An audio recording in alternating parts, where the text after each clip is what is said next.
Welcome to Ratchet Book Club, where we read hood classics and good classics. I'm Derek. 916-633-1537, Ratchet and Ratchet at gmail.com, Ratchet Book Club on Twitter, Ratchet Book Club on Facebook. Continuing Chapter 5. Inigo paced the cliff edge, fingers snapping. 50 feet below him now, the man in black still climbed.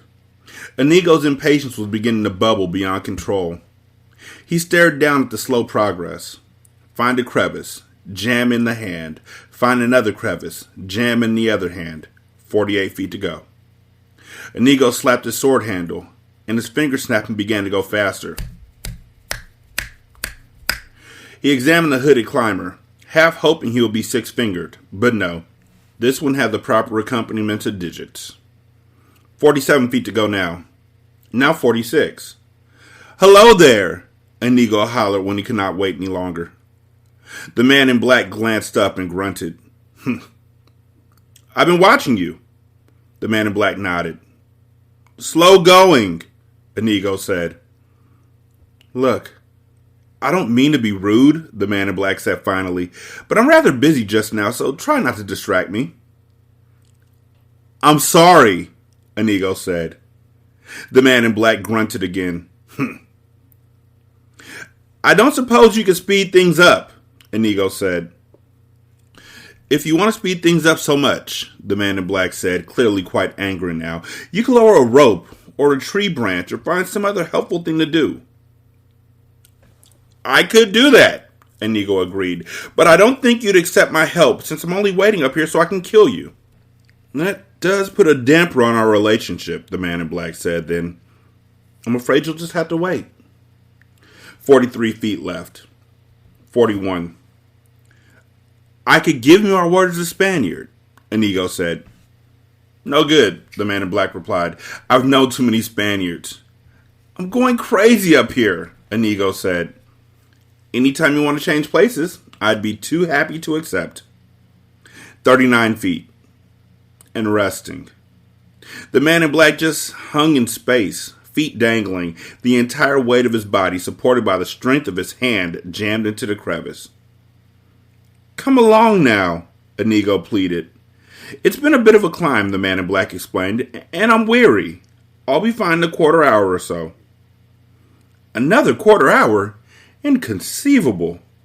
Look, we've got a piece of extra rope up here we didn't need when we made our original climb.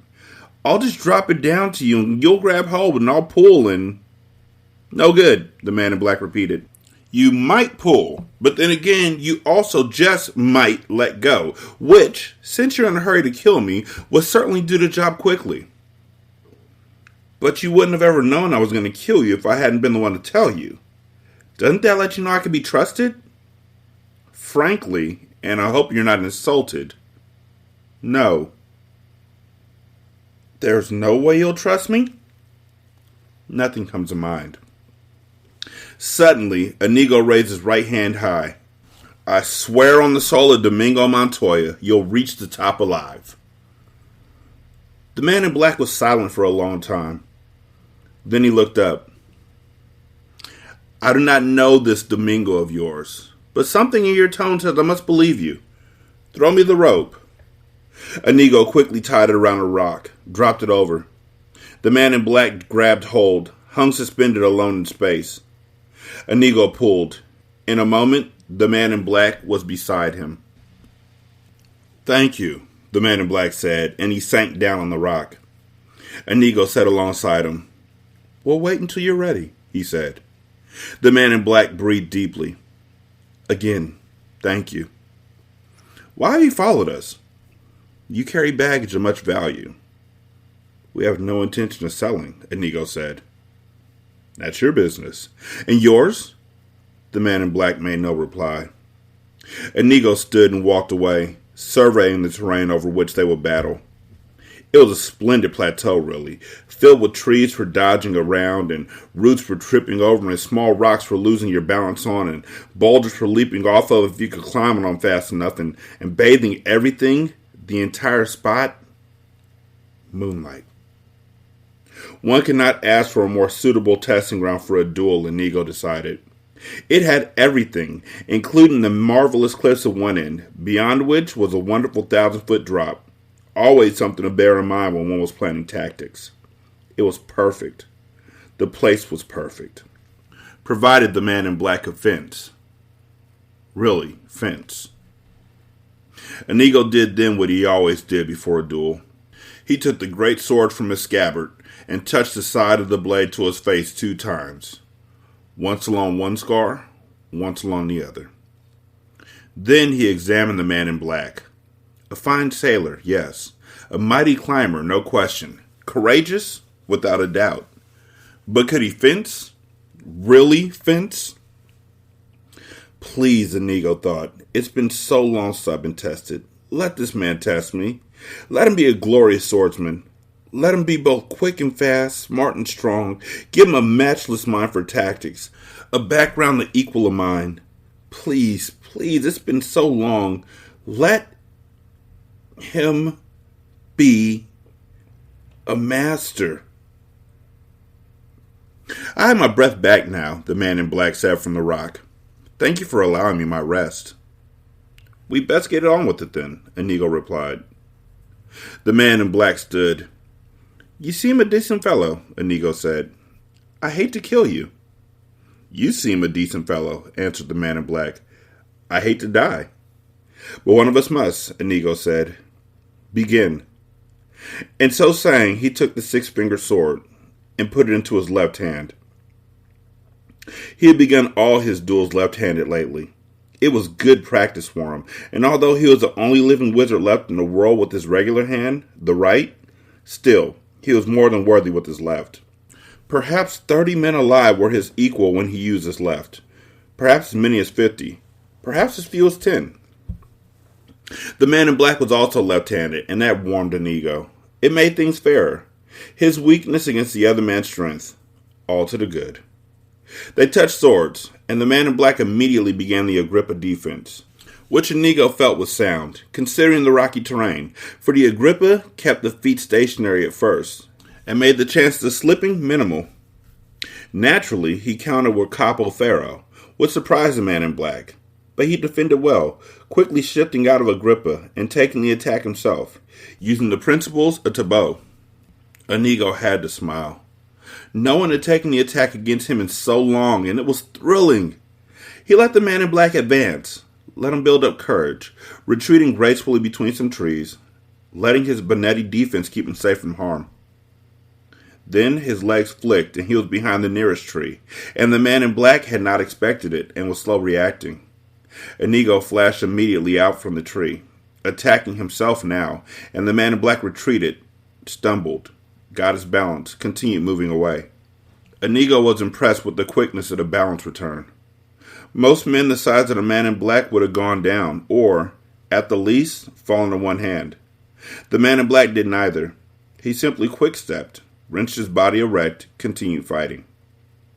They were moving parallel to the cliffs now, and the trees were behind them mostly. The man in black was slowly being forced towards a group of large boulders. For Inigo was anxious to see how well he moved when quarters were close, when he could not thrust or parry with total freedom. He continued to force, and then the boulders were surrounding them. Inigo suddenly threw his body against a nearby rock, rebounded off it with stunning force, lunging with incredible speed. First blood was his. He had pinked the man in black, grazed him only, along the left wrist. A scratch was all, but it was bleeding.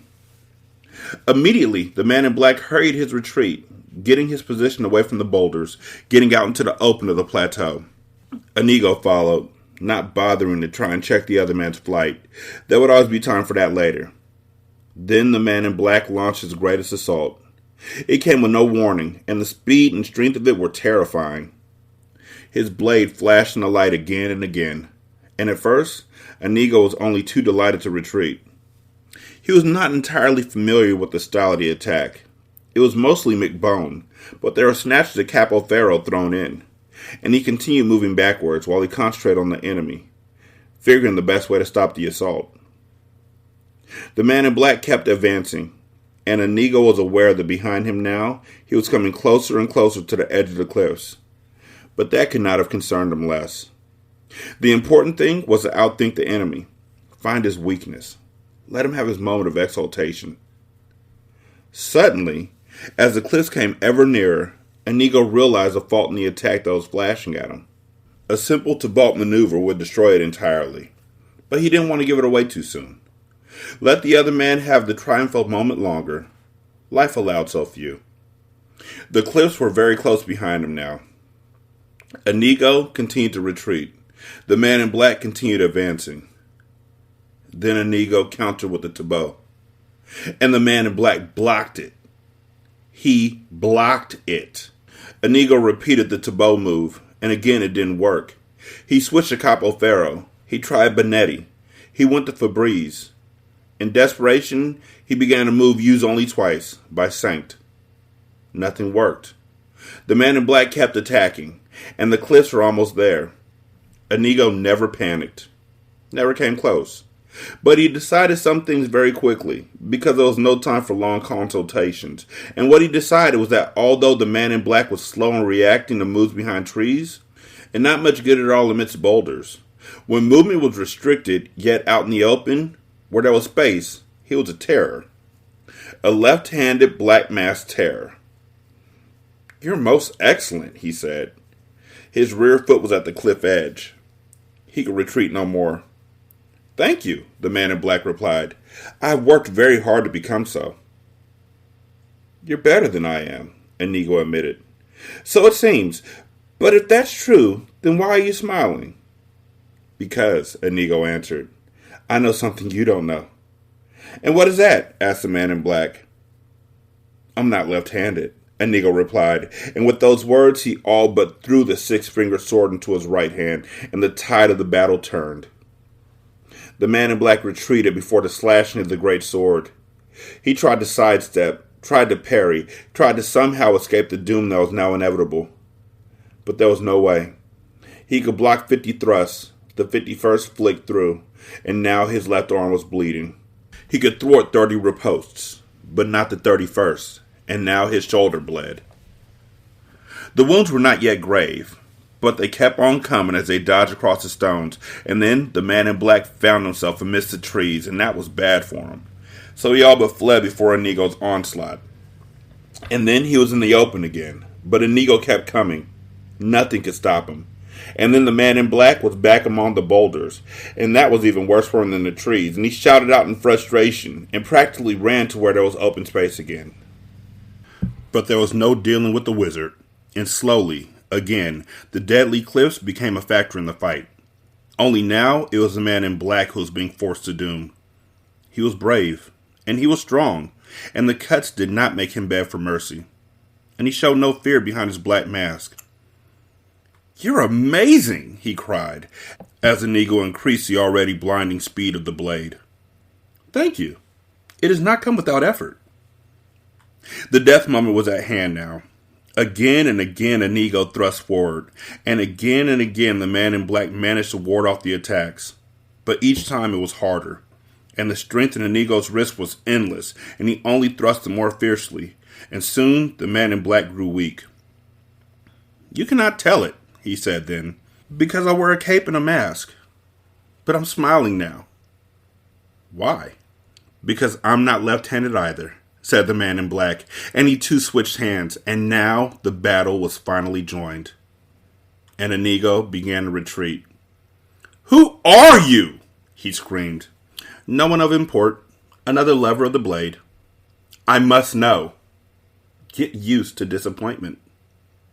They flashed along the open plateau now, and the blades were both invisible, but oh, the earth trembled, and oh, the sky shook, and Inigo was losing.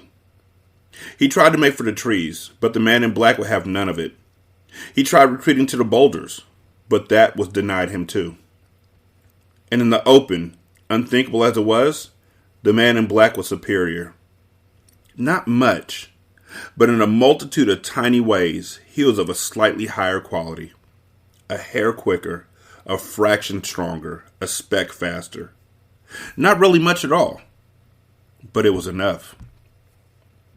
They met in Center Plateau for the final assault. Neither man conceded anything. The sound of metal clashing metal rose. A final burst of energy burst through Inigo's veins, and he made every attempt, tried every trick, used every hour of every day of his years of experience.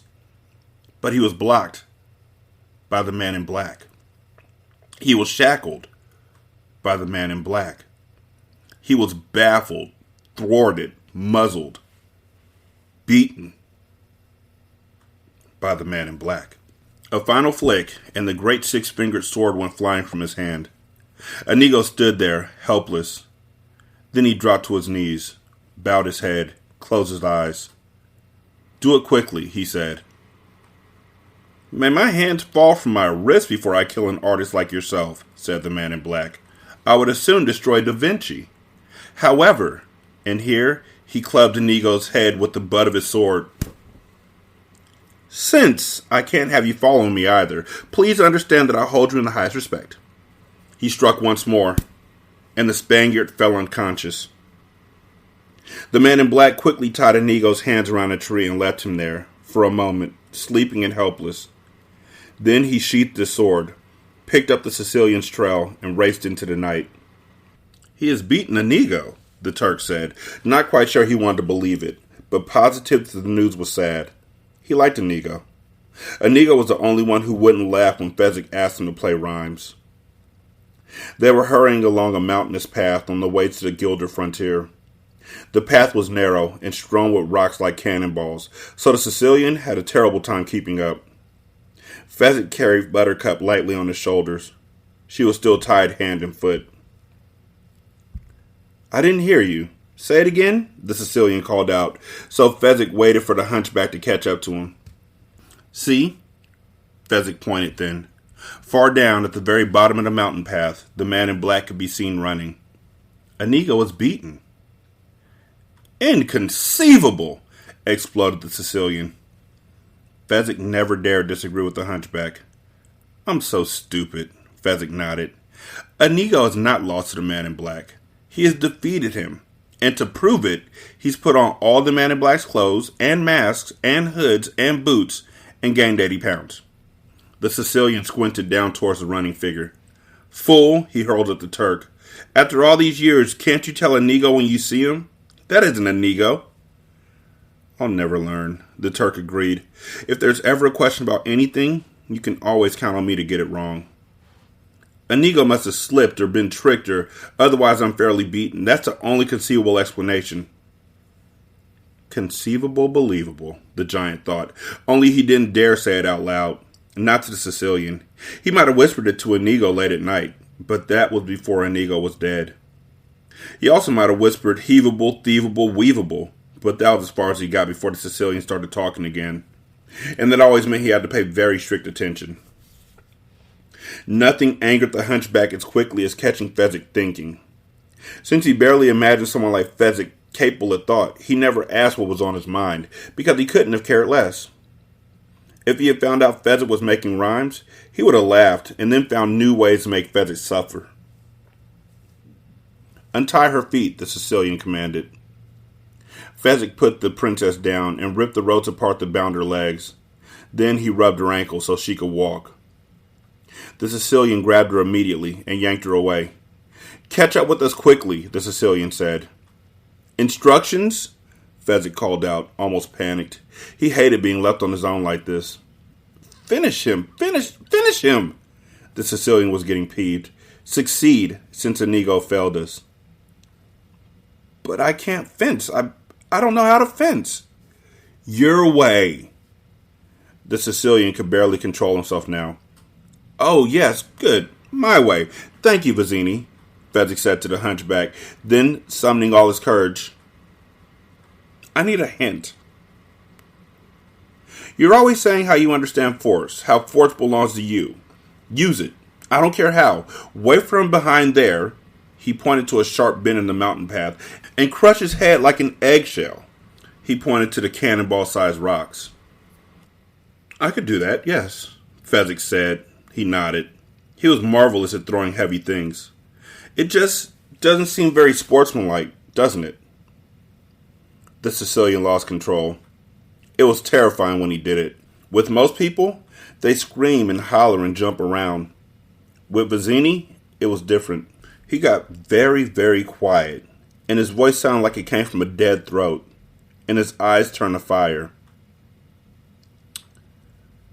I tell you this, and I tell it once. Stop the man in black. Stop him for good and all. If you fail, there'll be no excuses. I will find another giant. Please don't desert me, Fezzik said. Then do as you are told. He grabbed hold of Buttercup again and hobbled up the mountain path and out of sight. Fezzik glanced down towards the figure racing up the path towards him. Still a good distance away. Time enough to practice. Fezzik picked up a rock the size of a cannonball and aimed at a crack in the mountain 30 yards away. Swoosh! Dead center. He picked up a bigger rock and threw it at a shadow line twice as distant. Not quite swoosh. 2 inches to the right. Fezzik was reasonably satisfied. 2 inches off would still crush a head if you aimed for the center. He groped around, found a perfect rock for throwing. It just fit his hand. Then he moved to the sharp turn in the path, backed off into the deepest shadow. Unseen, silent, he waited patiently with his killing rock, counting the seconds until the man in black would die. Fezzik. Turkish women are famous for the size of their babies. The only happy newborn ever to weigh over 24 pounds upon entrance was a product of a southern Turkish union. Turkish hospital records list a total of 11 children who have weighed over 20 pounds at birth, and 95 more who weigh between 15 and 20. Now, all of these 106 cherubs did what babies usually do at birth. They lost 3 or 4 ounces, and it took them the better part of a week before they got it totally back. More accurately, 105 of them lost weight just after they were born. Not Fezzik. His first afternoon, he gained a pound. Since he weighed but 15, and since his mother gave birth 2 weeks early, the doctors weren't unduly concerned. It's because you came 2 weeks too soon, they explained to Fezzik's mother. That explains it. Actually, of course, it didn't explain anything. But whenever doctors are confused about something, which is really more frequently than any of us will do well to think about, they always snatch at something in the vicinity of the case and add, that explains it. If Fezzik's mother had come late, they would have said, well, you came late. That explains it. Or, well, it was raining during delivery. This added weight is simply moisture. That explains it. A healthy baby doubles his birth weight in about 6 months and triples it in a year. When Fezzik was a year old, he weighed 85 pounds. Understand, he wasn't fat. He looked like a perfectly normal, strong 85-pound kid. Not all that normal, actually. He was pretty hairy for a 1-year-old. By the time he reached kindergarten, he was ready to shave. He was the size of a normal man by this time, and all the other children made his life miserable. At first, naturally, they were scared to death. Even then, Fezzik looked fierce.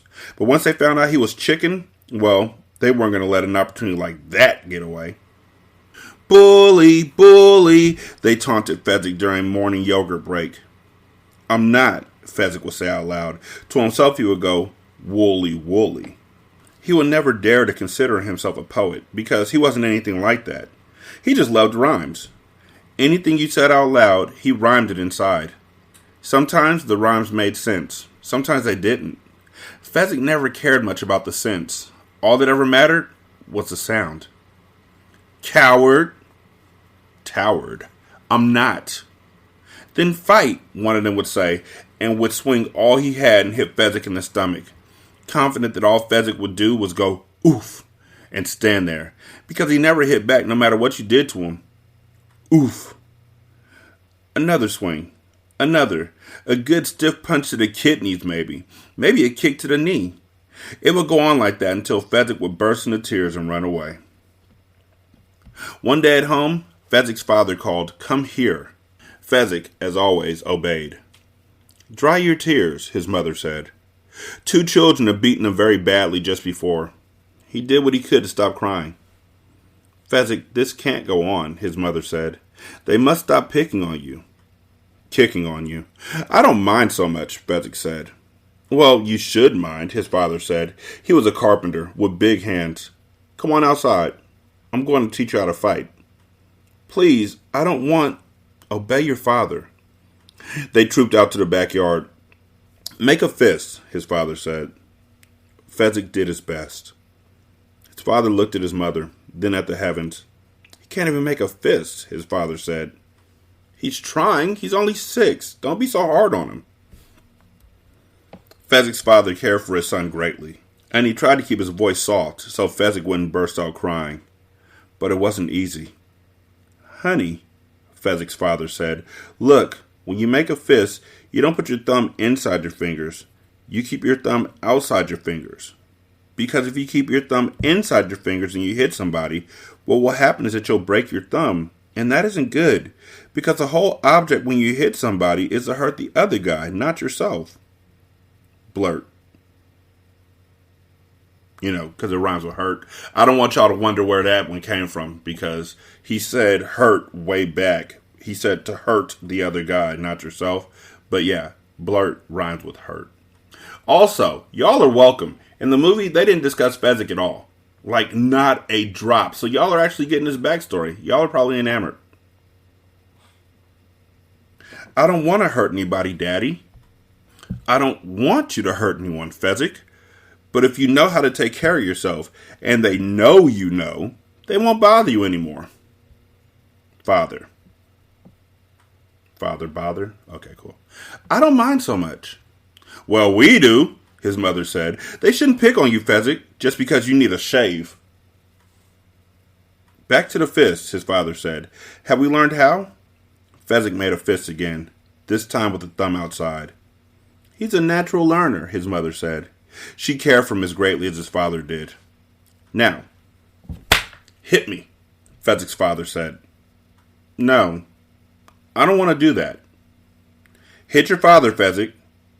Maybe he doesn't know how to hit, Fezzik's father said. Maybe not, Fezzik's mother shook her head sadly.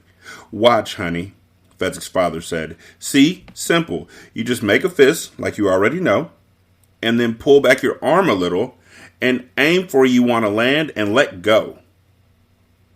Show your father what a natural learner you are, Fezzik's mother said. Make a punch. Hit him a good one. Fezzik made a punch towards his father's arm. Fezzik's father stared at the heavens again in frustration. He came close to your arm, Fezzik's mother said quickly, before her son's face could cloud. That was very good for a start, Fezzik. Tell him what a good start he made, she said to her husband. It was in the right general direction, Fezzik's father managed. If only I'd been standing 1 yard further west, it would have been perfect. I'm very tired, Fezzik said. When you learn so much so fast, you get so tired. I do anyway. Please, may I be excused? Not yet, Fezzik's mother said. Honey, please, hit me. Really hit me. Try. You're a smart boy. Hit me a good one. Tomorrow, Daddy, I promise. Tears began to form. Crying's not going to work, Fezzik, his father exploded. It's not going to work on me, and it's not going to work on your mother. You're going to do what I say, and what I say is you're going to hit me. If it takes all night, we're going to stand right here. And if it takes all week, we're going to stand right here. And if it...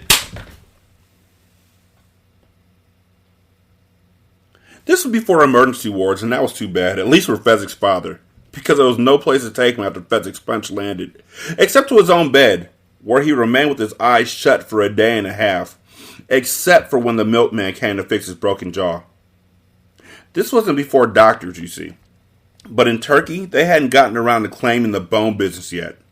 Milkmen were still in charge of bones. The logic being that since milk was so good for bones, who would know more about broken bones than a milkman? Huh? When Fezzik's father was able to open his eyes as much as he wanted, they had a family talk, the three of them. You're very strong, Fezzik, his father said.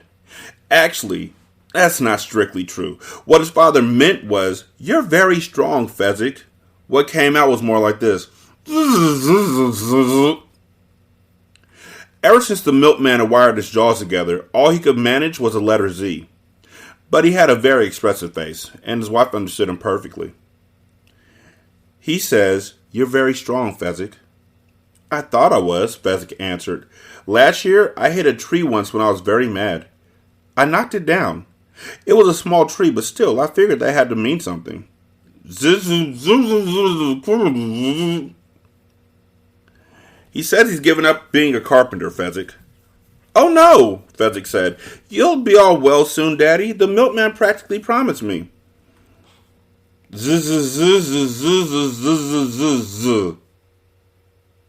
He wants to give up being a carpenter, Fezzik. But what will he do?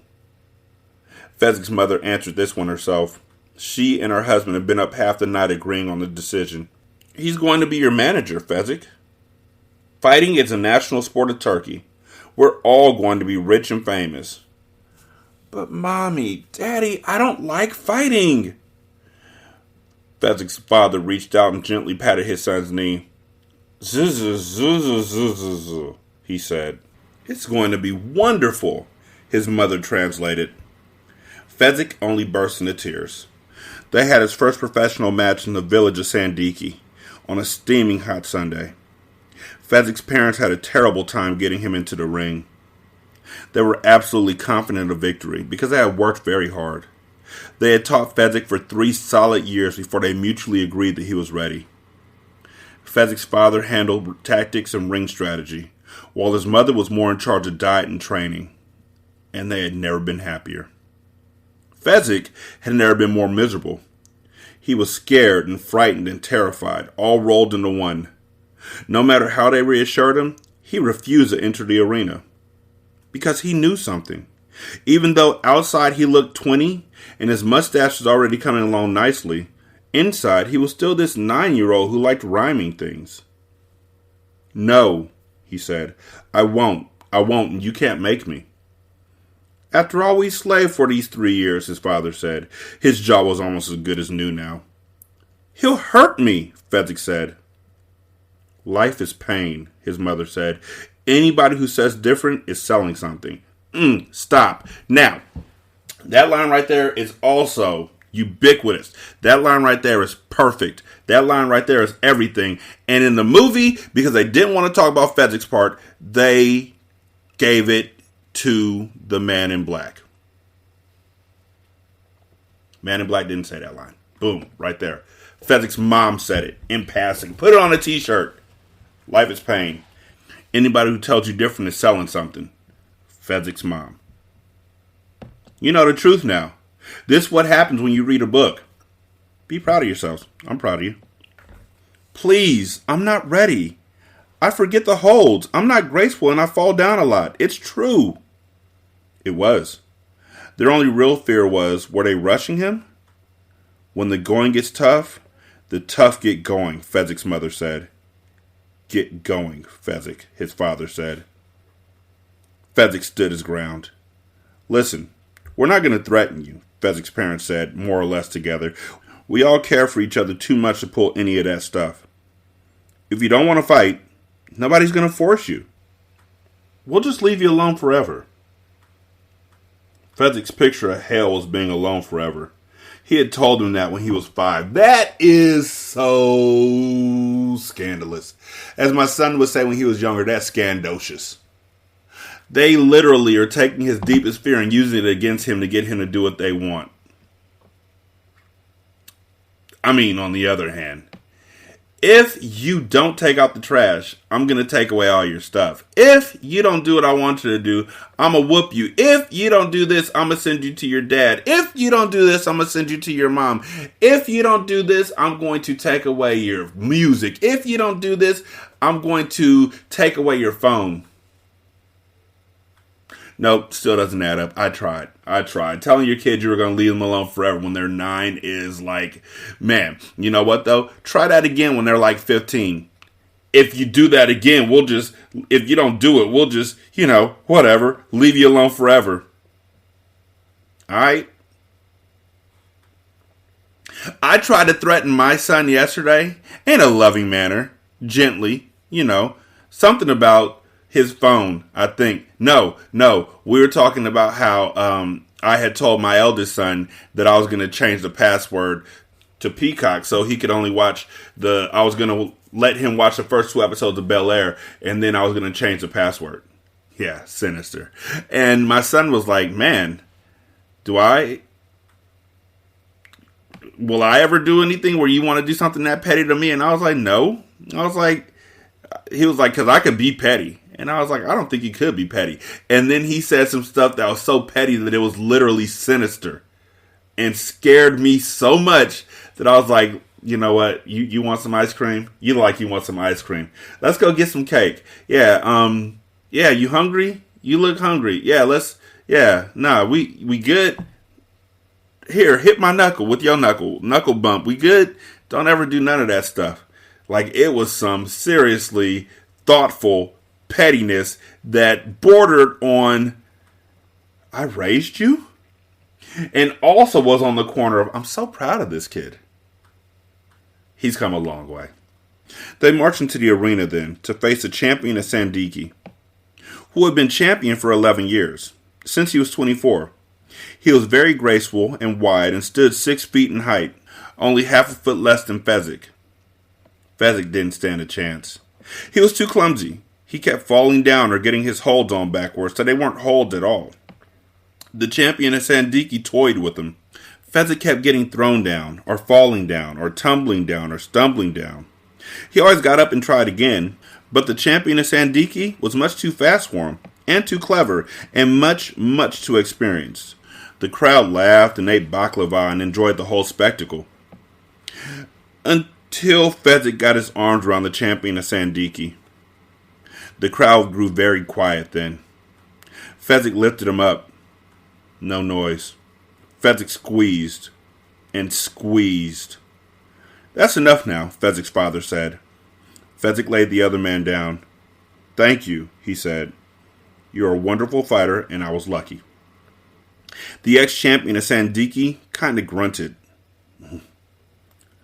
Raise your hands. You're the winner, his mother reminded. Fezzik stood there in the middle of the ring with his hands raised. Boo! Said the crowd. Animal, ape, gorilla. Boo! They did not linger long in Sandiki. As a matter of fact, it wasn't very safe for them to linger long anywhere from then on. They fought the champion of Ispir. Boo! The champion of Samal. Boo! They fought in Balu. They fought in Zile. Boo!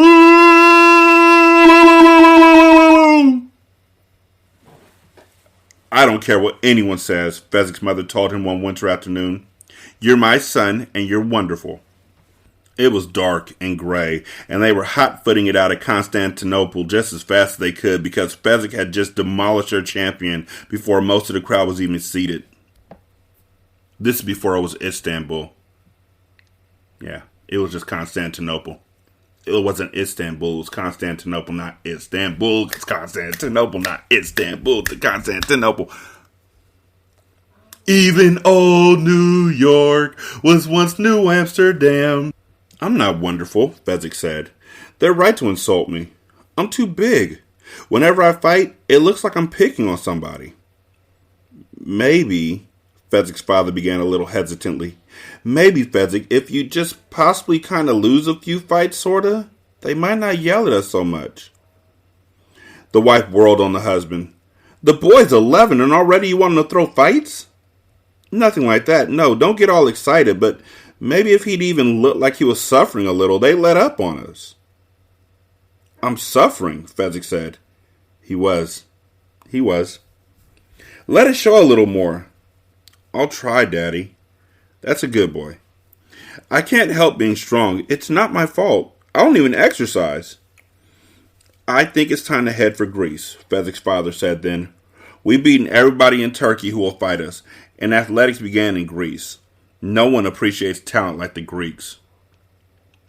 I just hate it when they go, boo, Fezzik said. He did. Now his prior picture of hell is being left alone with everybody going boo at him forever. They'll love you in Greece, Fezzik's mother said. They fought in Greece. Ah!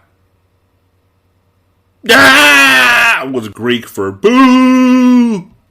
Bulgaria, Yugoslavia, Czechoslovakia, Romania. Boo! They tried Asia. the Jiu-Jitsu champion of Korea, the karate champion of Siam, the kung fu champion of all India. See note on In Mongolia, his parents died. We've done everything we can for you, Fezzik. Good luck, they said, and they were gone. It was a terrible thing, a plague that swept everything before it. Fezzik would have died too, only naturally he never got sick. Alone, he continued on, across the Gobi Desert, hitching rides sometimes with passing caravans. And it was there that he learned how to make them stop booing. Fight groups. It all began in a caravan on the Gobi, when the caravan head said, "I'll bet my camel drivers can take you." There were only 3 of them, so Fezzik said fine, he'd try, and he did, and he won, naturally. And everyone seemed happy. Fezzik was thrilled.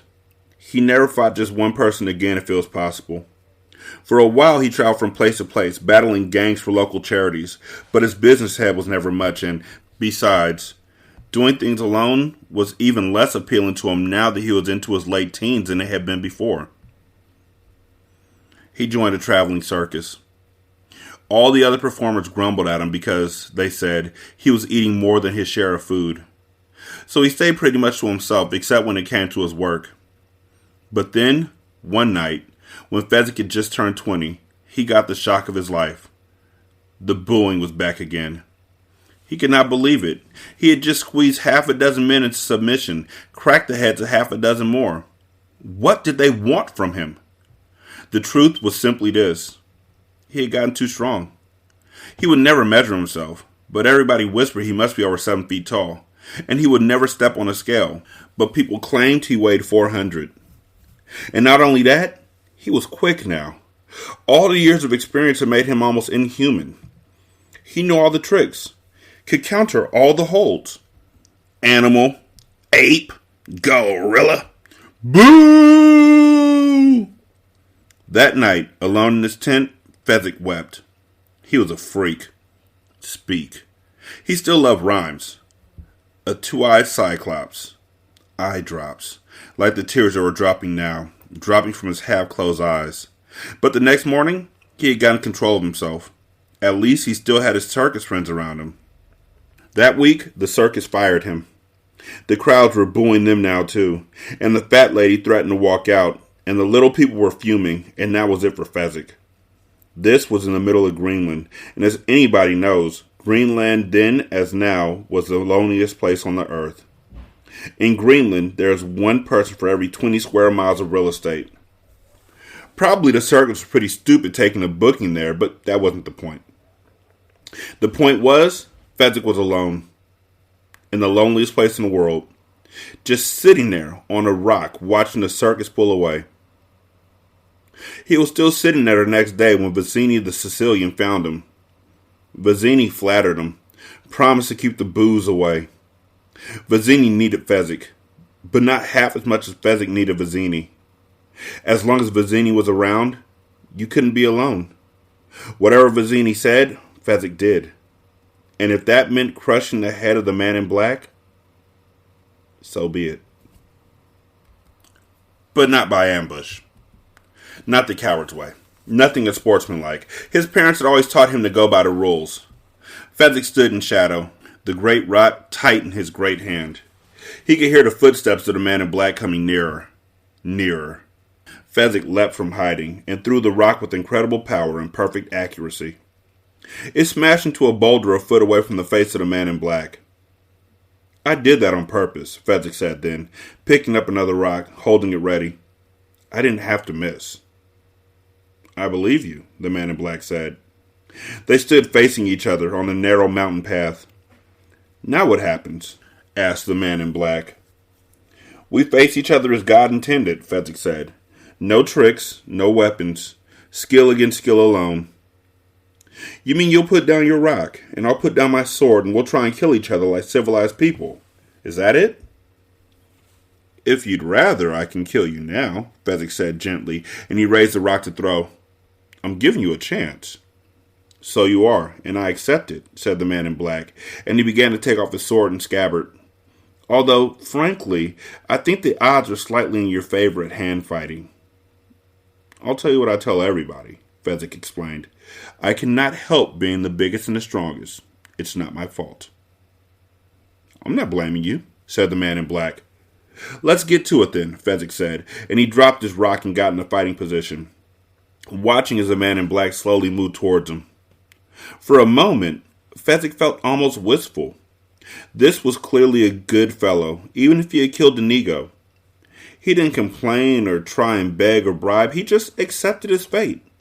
No complaining, nothing like that. Obviously a criminal of character. Was he a criminal, though? Fezzik wondered. Surely the mask would indicate that. Or was it worse than that? Was he disfigured? His face burned away by acid, perhaps. Or perhaps born hideous. Why do you wear a mask and hood? Fezzik asked. I think everyone will in the near future, was the man in black's reply. They're terribly comfortable. And he's right. We do wear masks. They faced each other on the mountain path. There was a moment's pause. Then they engaged. Fezzik let the man in black fiddle around for a bit, tested the man's strength, which was considerable for someone who wasn't a giant. He let the man in black feint and dodge and try a hold here or a hold there. Then, when he was quite sure the man in black would not go to his maker embarrassed, Fezzik locked his arms tight around. Fezzik lifted and squeezed and squeezed. Then he took the remains of the man in black, snapped him one way, snapped him the other, cracked him with one hand in the neck, with the other at the spine base, locked his legs up, rolled his limp arms around them, and tossed the entire bundle of what had once been human into a nearby crevice. 916-6331. I'm just kidding. I'm not going to end there. That was a theory anyway. In fact, what happened was this. Fezzik lifted and squeezed, and the man in black slipped free. Thought Fezzik. That certainly was a surprise. I thought for sure I had him. You're very quick, Fezzik complimented. And a good thing, too, said the man in black. Then they engaged again. This time, Fezzik did not give the man in black a chance to fiddle.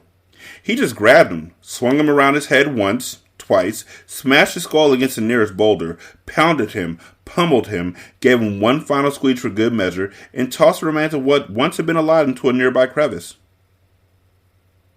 Those were his intentions, anyway. In actuality, he never even got through the grabbing part with much success, because no sooner had Fezzik's great hands reached out than the man in black dropped and spun and twisted and was loose and free and still quite alive. I don't understand a thing that's happening, Fezzik thought. Could I be losing my strength? Could there be a mountain disease that takes your strength? There was a desert disease that took my parents' strength. That must be it. I must have caught a plague. But if that's it, then why isn't he weak? No. I must still be strong. It has to be something else. Now what could it be? Suddenly he knew. He had not fought against one man in so long, he had all but forgotten how.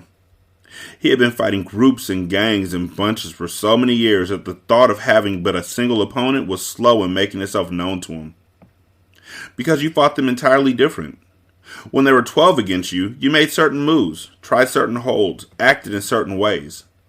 When there was but one, you had to completely readjust yourself.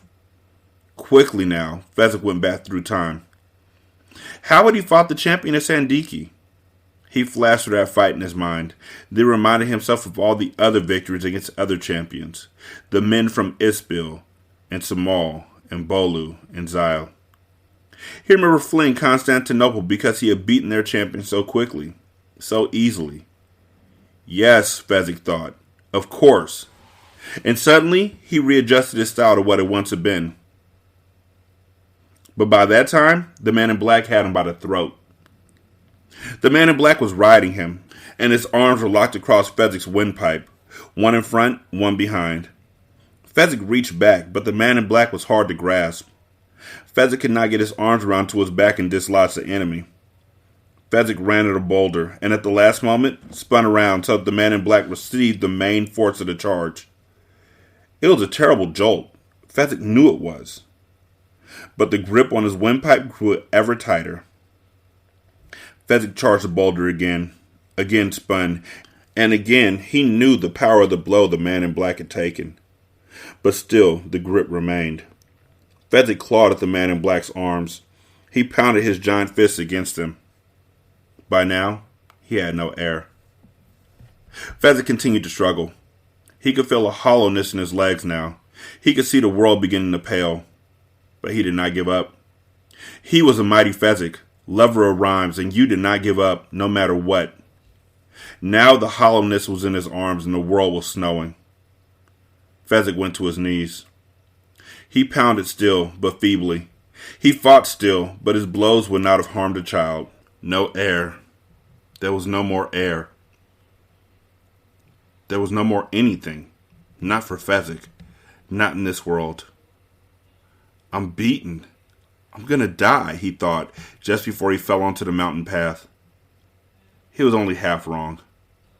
There's an instant between unconsciousness and death, and as the giant pitched onto the rocky path, that instant happened, and just before it happened, the man in black let go. He staggered to his feet and leaned against a boulder until he could walk. Fezzik lay sprawled, faintly breathing. The man in black looked around for a rope to secure the giant, gave up the search almost as soon as he had begun. What good were ropes against strength like this? He would simply snap them. The man in black made his way back to where he had dropped his sword. He put it back on. 2 down, and the hardest one to go. 916-633-1537. Ratchet and Ratchet at gmail.com. Ratchet Book Club on Twitter. Ratchet Book Club on Facebook. Leave a review on Spotify. It takes like 13 seconds. Leave a review on Podchaser. Copy and paste that into Good Pods. Copy and paste that into Apple Podcasts. You can donate to the show at patreon.com/singlesimulcast or at buymeacoffee.com/sscast or on the Good Pods app. There's a tip jar. Thank you so much for listening. I greatly appreciate it. Y'all be good. I'm gonna holler at you later. Peace.